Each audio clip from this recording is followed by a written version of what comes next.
Every year, piping plovers, small, charismatic shorebirds, choose Whitefish Point as a place to breed and raise young.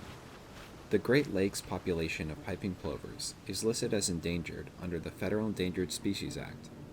To help conserve these vulnerable shorebirds, a trained monitor is stationed at Whitefish Point during the breeding season every year.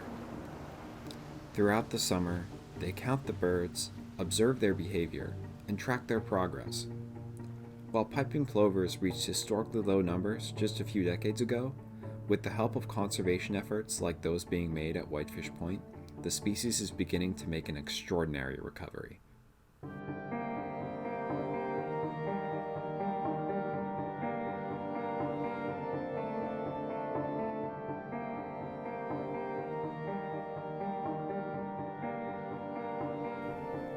Piping plover nests are monitored 7 days a week, with paid monitors and volunteers taking detailed notes on the behavior and health of the birds all summer long.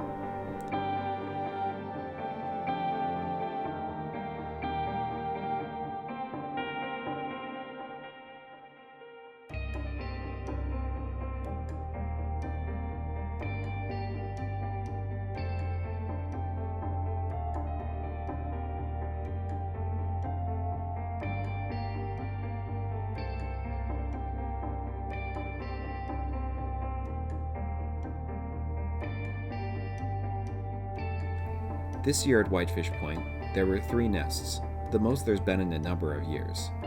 By early July, chicks from all 3 nests had hatched.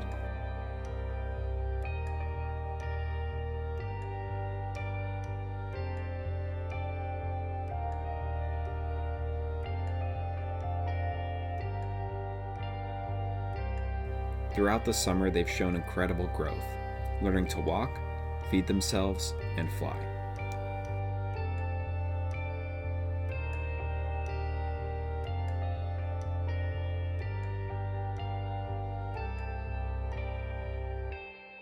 In total, 5 piping plover chicks have fledged at Whitefish Point this year, signifying a successful breeding season and a true sign of hope for piping plover recovery across the Great Lakes.